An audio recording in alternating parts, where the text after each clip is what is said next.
Hello viewers, this is Apurva Singh and today in this video I'll be talking about the poem Television. So this video is basically deal with the explanation of the poem in detail. So without wasting time, let us begin with it. Television is the title of the poem. When I say television is the title of the poem, I say here that television is personified here by Roald Dahl.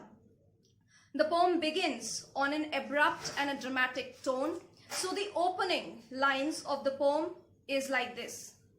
The most important thing we have learned so far as children are concerned is never, never, never let them near your television set, or better, still just don't install the idiotic thing at all.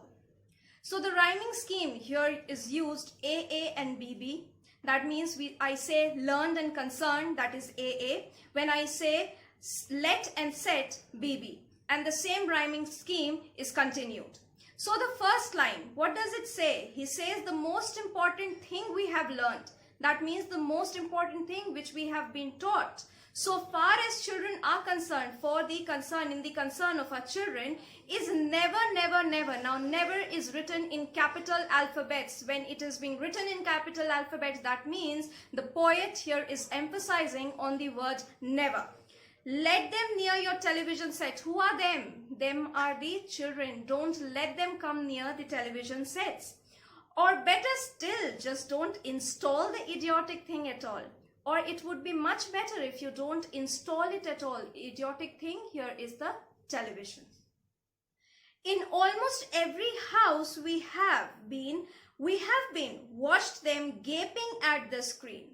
So in almost every house we find children sitting near their television sets and we find them gaping at it, that is staring at it continuously. They loll and slope and lounge about and stare until their eyes pop out. So what does the poet here is saying? He says that these children, they move and they stand lazily, they spend their time lazily watching these televisions until their eyes they pop out, until their eyes they become very tired of watching the television. Last week, in someone's place, we saw a dozen eyeballs on the floor.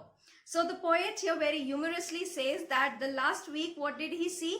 He saw the eyeballs of the young ones scattered on the floor. So here he is using a hyperbole, that's a figure of speech wherein somebody exaggerates. That is hyperbole.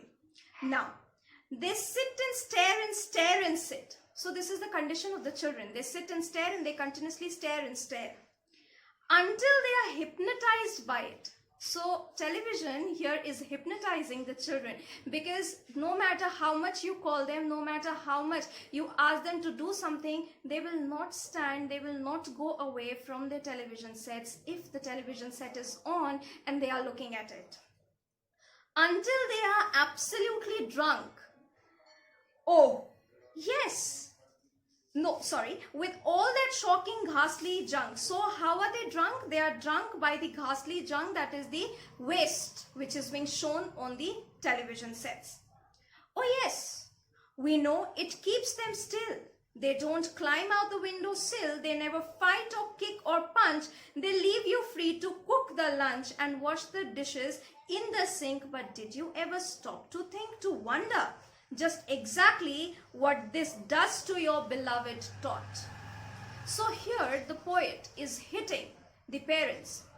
He tells the parents that yes, the poet knows and the world knows that when the children, they are found watching the television, they sit very still, they don't commit any mischiefs, they don't commit any mistakes, and they leave their parents to go and to do their work, that is to clean their dishes in the house or to cook food.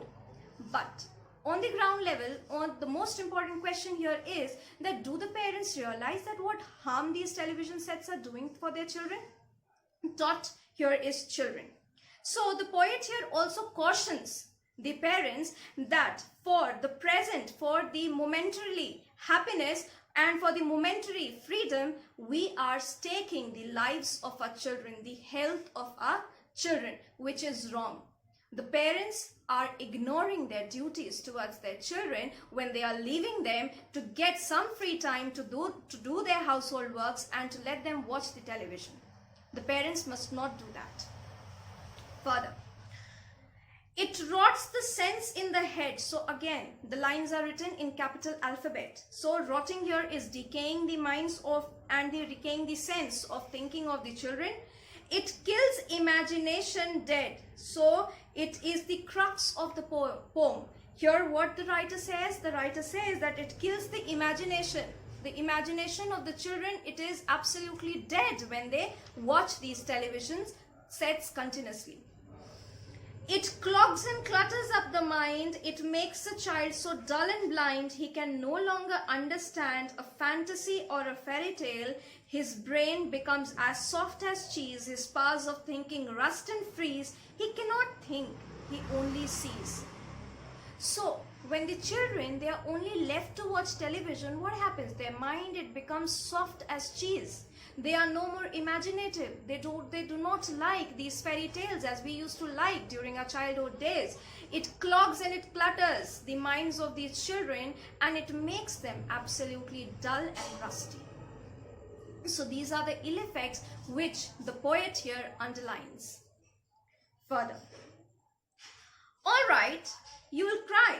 All right, you'll say, but if we take the set away, what shall we do to entertain our darling ones? So the poet here knows that the parents are going to question that if we remove the television sets from our houses, what should entertain our children?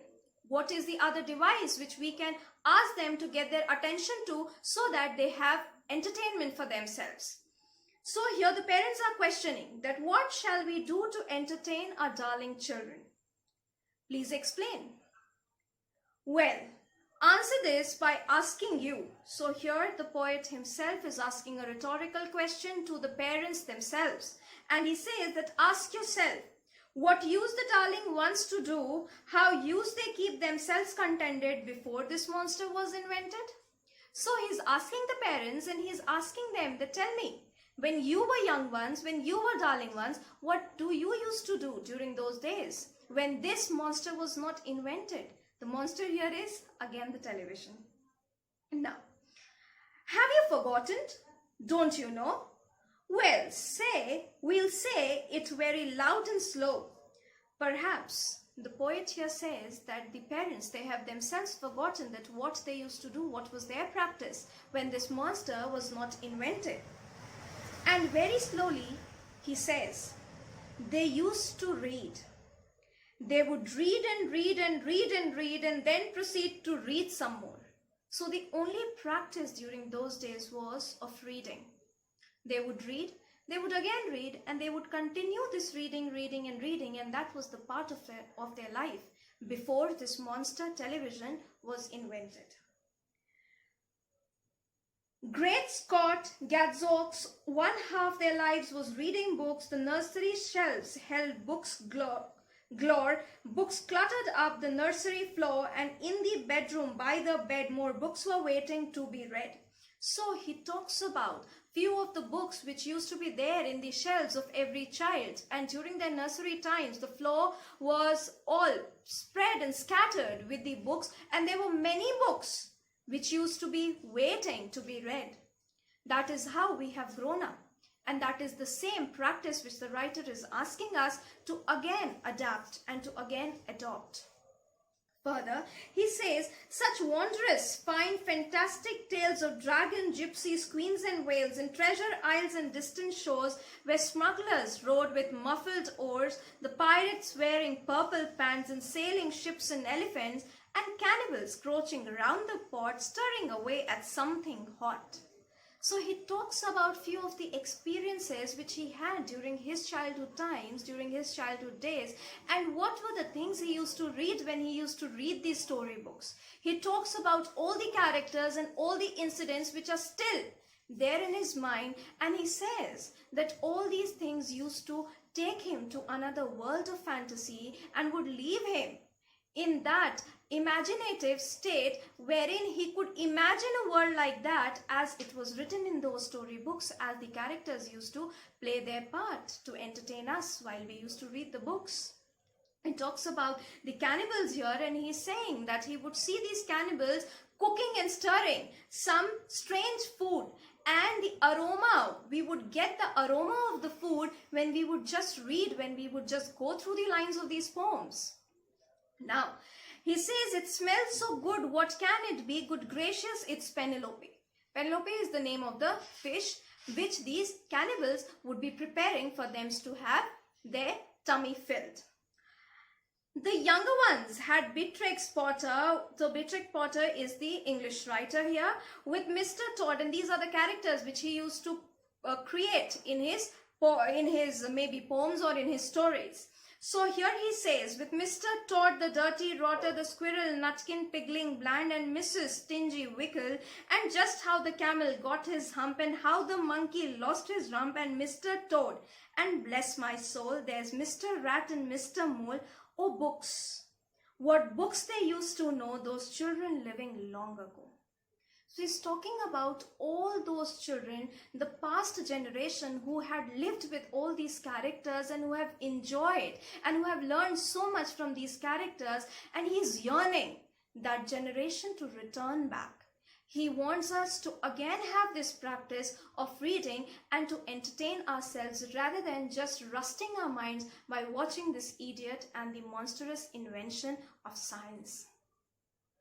Then he says further, so please, oh please, we beg, we pray. So it is the beggary, it is the prayings of all the writers of the generation. Go throw your TV sets away. He's commanding us, he's asking us to throw away these television sets. And he says, and in its place you can install a lovely bookshelf on the wall. So where today the TV is hanging, let us hang the bookshelves there. Then fill the shelves with lots of books, ignoring all the dirty looks. So who is going to give us the dirty looks? The dirty looks will be given to us by the young ones, by the children of the house. The screams and yells and bites and kicks and children hitting you with sticks.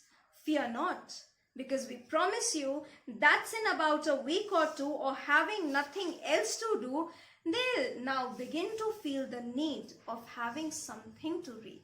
So here the poet says that parents should ignore the ugly and the bitter looks of their children, and they should ignore it and install the bookshelves in their houses. Why?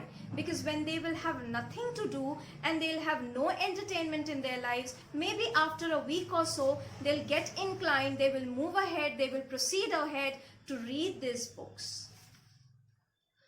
And once they start, oh boy, you watch the slowly growing joy that fills their hearts.